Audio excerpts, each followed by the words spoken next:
ननद को हम रखेंगे। मरिया अपने ननद आयशा से फोन पर बातें कर रही होती है कि तभी ननद की बातें सुनकर उसके चेहरे की हवाएं उड़ने लगती है। बहन, ये कैसी बातें कह रही हो आज आप? साफ साफ बताओ क्या बात है, मेरा जी घबरा रहा है। भाभी, अब्बू ने बिना जांच पड़ताल किए मेरा हाथ उस्मान के हाथ में थमा दिया। भाई बड़े थे, चाहते तो कुछ कर सकते थे, लेकिन भाई ने भी उस्मान के घर परिवार के बारे में कोई जानकारी नहीं निकाली। एक खूंटे से दूसरे खूंटे पर खोल के बांध दिया गाय की तरह। आप लोग भी अपने जीवन में मसरूफ हो गए, कभी जानने की कोशिश भी नहीं की छोटी बहन किस हालत में है, खुश भी है या नहीं। दूर शहर में रहने की वजह से कभी चाह कर भी सुख दुख में अपने मायके खबर ना पहुंचा सकी मैं। उस्मान ने कभी इज्जत या सम्मान नहीं दिया मुझे, लेकिन फिर भी मायके में ससुराल की इज्जत बनी रहे, इसलिए चुपके चारे रोड़े मैंने इतने साल बिता दिए और कभी आप लोगों को कुछ बताया नहीं। फिर मन में एक आस भी थी कि शौहर न सही तो क्या मेरा बेटा बड़ा होकर अपनी माँ का त्याग और शक्ति का मान रखेगा। लेकिन भाभी, आज हार गई मैं। जिस बेटे की खातिर उम्र भर अपने शौहर की जुल्म सही, वो बेटा भी बाप की तरफ हो गया। उसके अंदर मेरे एक भी गुण नहीं है, वह तो पूरा का पूरा अपने अब्बू के बेटा निकला। दोनों बाप बेटे ने मुझे घर से निकाल दिया है।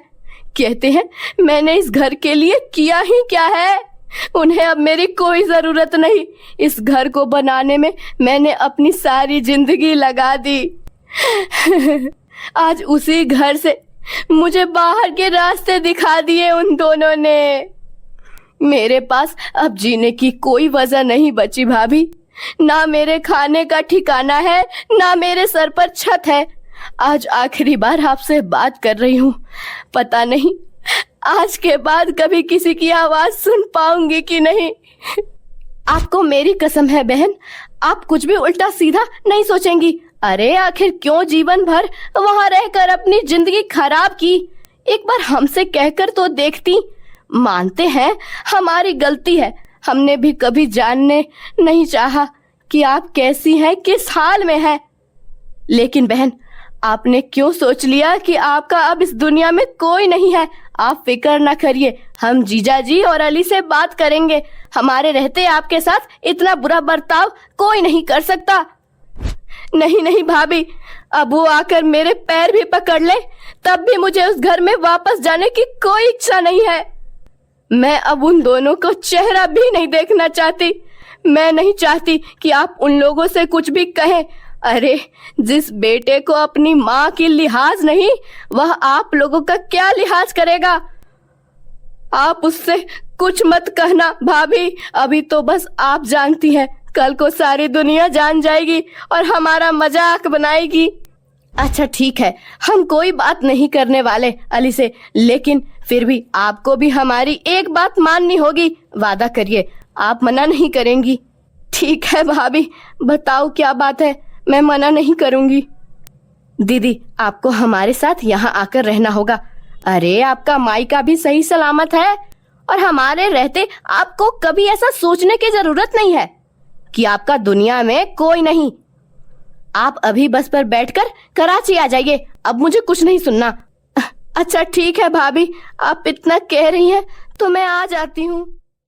उसी दिन शाम को आयशा अपने भाई भाभी के यहाँ पहुँच गई। भाभी, अगर आप ना होती तो मैं जाकर किसी नदी नाले में कूद जाती। मेरा तो मन भर गया है बस इस दुनिया से। खबरदार, जो आज के बाद आपने ऐसी बात अपने मन में भी लाई तो। नमस्ते बुआ जी, लाइए आपका सामान हम अपने कमरे में छोड़ देते हैं। बड़े आज्ञाकारी बच्चे हैं, माँ के इशारे पर भागे चले आए। बुआ जी, आपको किसी भी चीज की जरूरत हो तो आप मुझे बुला लेना, मैं तुरंत आ जाऊंगा। आप आराम कर लो, मैं रत्ना दीदी को बोलकर चाय भिजवाता हूँ। मुंह से तो मक्खन टपक रहा है इसके, बिल्कुल माँ पे गया है। दोनों बच्चे माँ की तरह ही मीठी मीठी बातें करके सबको अपने बस में करना खूब आता है। अली बेटा, मैं तेरे मामू के घर पहुँच गई। अभी तक तो जैसा हमने सोचा था ना, बिल्कुल वैसा ही हो रहा है। किसी को पता ही नहीं चल पाया कि आखिर मैं यहाँ क्यों आई हूँ। अच्छा मम्मी, प्रॉपर्टी के कागज बनवाकर मैं आपके बैग में रख दिया हूँ। अब आपको मौका देखकर किसी तरह उन कागजों पर मामू के सिग्नेचर लेने हैं।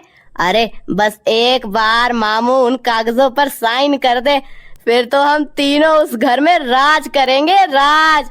और मामू ममानी और उनके बच्चे सड़कों की धूल चाटेंगे। अरे अरे अरे, आप आयशा और उसके बेटे अली की बातें सुनकर कंफ्यूज मत होइए। मैं उनकी कहानियाँ आपको एकदम शुरू से सुनाती हूँ। कुछ दिन पहले। आयशा दीदी, मुहूर्त का कार्ड पहुँच गया है या नहीं? नहीं भाभी, अभी तो कोई कार्ड नहीं आया। जी, कार्ड तो मैंने पोस्ट करवा दिया है, लेकिन ऐसा बिल्कुल मत समझना कि सिर्फ बात करने के लिए आपको कार्ड भेज रहे हैं। देखिए, काम बहुत फैला हुआ है, इसलिए कार्ड देने के लिए नहीं आ पाए, लेकिन आप तैयारी कर लेना। और हाँ, एक सप्ताह पहले पहुंच जाना है आपको। सारी तैयारी आपको ही करवानी है। ठीक है भाभी, मैं बताती हूँ आपको। देख रही हो आयशा, तुम्हारे मायके से कार्ड आया है। कोठी का गृह प्रवेश है कराची में। हाँ, सब देख रही हूँ। वह कोठी बना रहे हैं और यहाँ हमसे यह 3 कमरे का मकान पेंट तक नहीं करवाया जा रहा। अपनी अपनी किस्मत होती है। एक ही माँ बाप के औलाद होते हुए भी सबका अपना भाग्य है। वह राजा बन गए और हम वही के वही बैठे रह गए। अरे तुम्हारी सोच बस इतनी ही रहेगी। हमेशा ये सोचो ना, अचानक से तुम्हारे भाई के पास इतने पैसे कहाँ से आ गए? मैं कुछ समझी नहीं। अब्बू के मरने के बाद अचानक से तेरे भाई ने कोठी बनवा ली। इसका मतलब अब्बू करोड़ों की दौलत छोड़कर गए थे। उसी पैसे को ठिकाने लगाने के लिए तेरे भाई ने इतनी बड़ी कोठी बनाकर तैयार की है। अरे अपने कमाई से बनाई होती तो बात कुछ और होती, लेकिन अब्बू की संपत्ति में तो तुम्हारा भी बराबर का अधिकार था कि नहीं? अरे तुम्हारा भाई ने जरा सी खुशबू तक नहीं लगने दी हम लोगों को। सारा का सारा रुपया अकेले हजम करके बैठ गया। एक बार भी बहन की याद नहीं आई। अरे आधा ना सही, कुछ तो तुझे देना चाहिए था। अरे मम्मी, कम से कम हमारी माली हालत के बारे में सोचकर ही हमारी कुछ मदद कर देते। मामू को तो जरा सी भी शर्म नहीं आई, और अब हमारे दिन चलाने के लिए यह मकान के मुहूर्त का कार्ड भेज दिया। इसी कार्ड मत समझो, हमारे मुंह पर तमाचा है, तमाचा। ठीक कह रहे हो आप, मैंने तो इस तरह से कभी सोचा ही नहीं था। अरे जीवन भर अच्छे का ढोंग करती रही भाभी मेरे साथ। मुझे क्या पता था कि हिरन की खाल में 1 नंबर की लोमड़ी निकलेगी वह। फिर क्या सोच रही है? उनके मकान के मुहूर्त में जाएगी या नहीं? अरे उनके मकान में जाए मेरी जूती, मैं नहीं जाने वाली। अरे तुम्हारे मुहूर्त में जाने या ना जाने से ना तो वह मकान तुम्हारे नाम हो जाएगा और ना उनका मुहूर्त रुकने वाला है। इसलिए समझदारी से बात किया करो। तो आप क्या चाहते हैं? वहाँ जाकर मैं उन्हें उस महल को बनाने की खुशियाँ मनाते हुए देखूं? अरे मम्मी, आप बात को समझते नहीं हो। मैं आपको समझाता हूँ। आपको उसके कोठी में जाना तो जरूरी है, लेकिन मकान के मुहूर्त में शामिल होने के लिए नहीं, बल्कि किसी और काम से। उस्मान, आयशा और उनका बेटा अली मिलकर एक प्लान बनाते हैं। गृह प्रवेश से 2 दिन पहले। आयशा बहन, कब आ रही हैं आप? मैंने कहा था ना आपको 1 सप्ताह पहले आना है, फिर अभी तक आप आई क्यों नहीं? अच्छा, मैं आपके भैया को भेजूं आपको लाने के लिए? भाभी, अब मैं क्या बताऊं आपको। मेरी सारी जिंदगी की तो मेहनत बेकार हो गई। मैंने अपनी सारी जिंदगी कितनी तकलीफ और कितने जुल्म बर्दाश्त किए भाई। यह तो बस मैं नहीं जानती हूँ आप लोगों को अभी अपने जीवन में हो रही उथल पुथल के बारे में नहीं बताया। हमेशा यही सोचा कि रिश्ते की सिलाई खुलेगी तो लज्जित भी मुझे ही होना पड़ेगा, और दुख बताते से कम थोड़ी हो जाता है, बल्कि जग हंसाई ही होती है। और मेरे बेटी और शौहर ने मुझे घर से निकाल दिया है। मैं बेघर हो गई हूँ। भाभी, किस मुंह से आपके गृह प्रवेश में आऊं समझ में नहीं आ रहा। अपनी दुख भरी बातें बताकर आयशा अपनी भाभी मरिया को बोतल में उतार लेती है और बदले में आयशा को अपने साथ रखने के लिए तैयार हो जाती है। शौहर और बेटे ने घर से निकाल दिया, ऐसी झूठी कहानी सुनाकर आयशा अपने मायके पहुंच गई थी, जहां एक तरफ मरिया मन ही मन ननद के साथ हुए अन्याय के लिए दुखी थी, वहीं आयशा भाभी की कोठी हथियाने के लिए अंदर ही अंदर प्लान बन रही थी। माना कि बहन की किस्मत खराब निकली जो उनके साथ ये हुआ, लेकिन अब मैं उनके साथ कुछ भी नहीं होने दूंगी। यह मेरा वादा है मेरा अपने आप से कि अब मैं बहन को उनके हिस्से की सारी खुशियां दूंगी। किसने कहा कि बेटियों के घर नहीं होते, ससुराल अपना हो या ना हो, लेकिन मायका तो बेटियों का हमेशा होता ही है। अगले दिन, अरे बहन, कल मकान का गृह प्रवेश है, आसपास दूर के बहुत से लोग जमा होंगे। आप ऐसी अचानक आई हैं, कोई खास कपड़े सामान भी नहीं लाई हैं। मैं सोच रही थी आपको अपने साथ बाजार घुमा लाऊं। भाभी बाजार? नहीं नहीं, मुझे कुछ नहीं खरीदना। सच बताऊं तो पैसे नहीं है मेरे पास। अरे दीदी, आप अभी इसी घर में हो जहां आपने जन्म लिया था, तो क्या अम्मा अब्बू जी आपको कुछ दिलाते थे तो पैसा लेते थे आपसे? नहीं ना? फिर आपने पैसे की बात बीच में क्यों लाई? आपकी पैसे की नहीं, आपकी मुस्कुराहट की जरूरत है इस घर को। अच्छा, जल्दी से तैयार हो जाइए, हम अभी बाजार होकर आते हैं। मरिया आयशा को अपने साथ बाजार ले जाती है और पार्टी में पहनने के लिए उसके लिए 2-3 खूबसूरत साड़ियां खरीद लेती है। बहन, आप देख लो, आपको कुछ और भी चाहिए तो आप ले लो, कोई कंफ्यूजन की बात नहीं। भाभी के कहने पर आयशा ने अपनी पसंद की साड़ी और चूड़ियां भी खरीद लेती है। अगले दिन मकान का मुहूर्त था, जिसमें शामिल होने के लिए काफी सारे लोग जमा हो गए थे। अरे मारिया, तेरी साड़ी तो आयशा के सामने फीकी लग रही है, तूने यह सस्ती सी साड़ी क्यों पहन रखी है? अरे ननद रानी है हमारी, पूरे 8,000 की साड़ी पहन रखी है इन्होंने। मैं खुद दिलवा कर लाई हूँ गोल मार्केट से। मायके के फंक्शन में बेटिए का चमकना बहुत जरूरी होता है। और काकी, मुझे तो इतने काम है कि भारी साड़ी पहनकर कहाँ काम हो पाता है, इसलिए अपने लिए मैंने सस्ती साड़ी खरीदी है। मरिया की दिलवाई हुई साड़ी की वजह से सभी उसकी खूब तारीफ कर रहे थे। अरे काकी, बता रही थी मरिया ने अपनी ननद को इतनी बढ़िया साड़ी दिलवाई है, और खुद देखो कैसी प्लेन सी साड़ी पहनी हुई है। भाई, मैं तो अपने घर के फंक्शन में खुद से अच्छी ड्रेस किसी को ना दिलवाऊं, और अगर गलती से भी मुझसे कोई अच्छा पहन लेना तो मेरा मूड ही खराब हो जाता है। पता नहीं किस मिट्टी की बनी है ये मरिया। फंक्शन खत्म होने के बाद, बहन, आपको यह कमरा पसंद तो आ रहा है ना? आप चाहे तो किसी और कमरे में भी आराम से रह सकती हैं, और मैं मानस को बुलाती हूँ, वो आपके पैरों की मालिश कर देगा। बहुत थकान हो गई होगी ना आपको? अरे नहीं नहीं भाभी, मैंने कहा कोई भी काम किया है, मुझे तो आपने हाथ भी नहीं लगाने दिया। मानस को कहो वो आपके पैरों की मालिश कर दे, आप थकी होंगी। अरे मैं ठीक हूँ मानस बेटा, यह तुम्हारी जिम्मेदारी है। अब से तुम्हें रोज सोने से पहले बुआ जी के पैरों की मालिश करनी है। ठीक है मम्मी। अच्छा, आप 1-2 दिन में बाजार से अपने लिए कुछ और कपड़े लेती आना, घर के लिए भी तो आपको कपड़े चाहिए होंगे ना। अब मैं अपने कमरे में जा रही हूँ, आपको कुछ भी चाहिए होगा तो मानस को बता देना। मानस के पैर दबाकर जाने के बाद, मम्मी सब लोग सो गए क्या? हाँ बेटा, सो गए हैं। अच्छा, आपने कोशिश की? मुझे कुछ समझ में नहीं आ रहा, क्या और कैसे करूं? अब मामू जी से चुपके से प्रॉपर्टी के कागज पर साइन करवा लो। थोड़ी चालाकी तो करनी पड़ेगी आपको, ऐसी शराफत से काम नहीं चल पाएगा।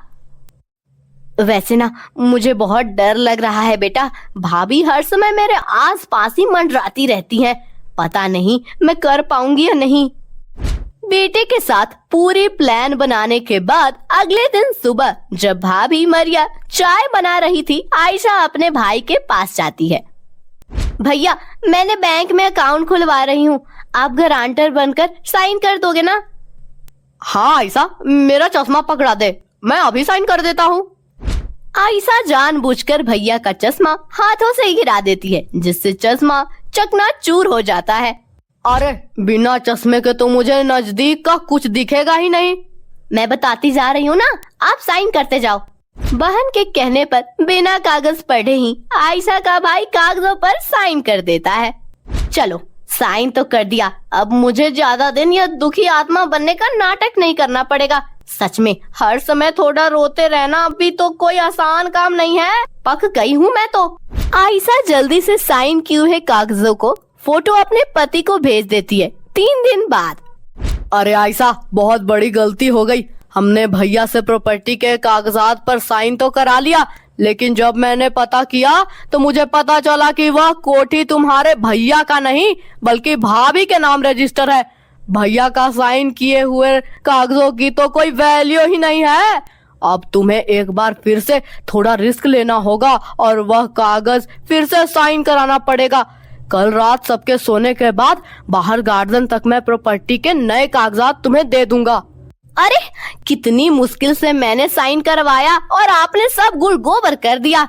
अच्छा ठीक है, रात को 12 बजे आप चुपचाप गार्डन के गेट से मुझे कागज दे देना। अगले दिन रात को दबे पांव आयशा प्रॉपर्टी के नए कागज लेने के लिए गार्डन की तरफ जा रही थी। तभी उसका पाँव गिल्ली मिट्टी पर पड़कर फिसल जाता है और वह नीचे गिर पड़ती है। हे अल्लाह, लगता है मेरा पाँव की हड्डी टूट गई, मुझसे तो नहीं जा रहा। आयशा की आवाज सुनकर मरिया और बाकी के परिवार वाले दौड़ कर आते हैं और उसे डॉक्टर के पास ले जाते हैं। अरे बहन, इतनी रात को आप गार्डन में क्या कर रही थी? मेरा जी घबरा रहा था तो सोचा गार्डन में टहल लूं, पर पैर फिसल गया और मैं गिर पड़ी। डॉक्टर ने आयशा के पैर में प्लास्टर चढ़ा दिया था और उसे 40 दिन के लिए बेड रेस्ट के लिए बोल दिया था। आयशा को पैर टूटने से ज्यादा दुख इस बात का था कि उसका प्लान फेल हो गया। आयशा का पैर टूटने के बाद भाभी मरिया की आंखों से आंसू नहीं रुक रहे थे। बहन, हमारे घर आकर आपको इतनी चोट लग गई, मेरी ही गलती है। मुझे आपको बताना चाहिए था कि रात में गार्डन में पानी लगाया जाता है जिससे मिट्टी गीली है। अगर आपको पता होता तो आप गार्डन में जाती ही नहीं। मुझे माफ कर दो। मरिया रात दिन आयशा की देखभाल करती रहती थी। बिस्तर पर बैठे बैठे उसे नहलाती, धुलाती, कपड़े बदलती, खाना पानी लेकर देती। 40 दिन बीतते बीतते आयशा का हृदय परिवर्तन हो जाता है। वैसे तो आप जीवन भर हमारे साथ रहेंगी, लेकिन फिर भी आपके मन की तसल्ली के लिए आपके भाइयों ने छोटा सा प्लॉट आपके नाम खरीदा है, जिससे आपको कभी ये ना लगे कि आपके सर पर छत नहीं है। यह आपकी जमीन है, आप इसके जो चाहे वो करें। कितनी नीच हूँ मैं। जिस भाई भाभी का घर हथियाने के लिए मैं यहाँ आई थी, उन्होंने मुझे अपना सब कुछ सौंप दिया और धोखा देने की जगह शायद अगर मैंने सामने से मांग लिया होता तो भाइयों अपना आधा हिस्सा ऐसे ही मुझे दे देते, जबकि मैं तो मेरा मन में रहा। भाभी ने तो दिल से मेरी इज्जत की, इतना प्यार किया, शायद कोई शादीशुदा बेटी से भी इतना प्यार ना कर पाए। अल्लाह ने मेरे पैर इसलिए तोड़े थे कि मुझे सच दिखाई दे और मैं इतने बड़े पाप करने से बच जाऊं। नहीं नहीं भाभी, मुझे आपकी जमीन नहीं चाहिए। आपने इतना प्यार दिया, उसके आगे जमीन जायदाद की कोई हैसियत ही नहीं है। मुझे आज समझ में आ गया है कि अच्छे संबंध सबसे बड़ी दौलत होती है और अब उसके अलावा मुझे किसी भी चीज की जरूरत नहीं है। आयशा रोते हुए भाभी और भाई को सारा सच बताती है और अपने किए की मन की मानकर वहाँ से विदा हो जाती है। मरिया भी ननद आयशा को माफ कर देती है और इस तरह फिर से पूरा परिवार एक हो जाता है।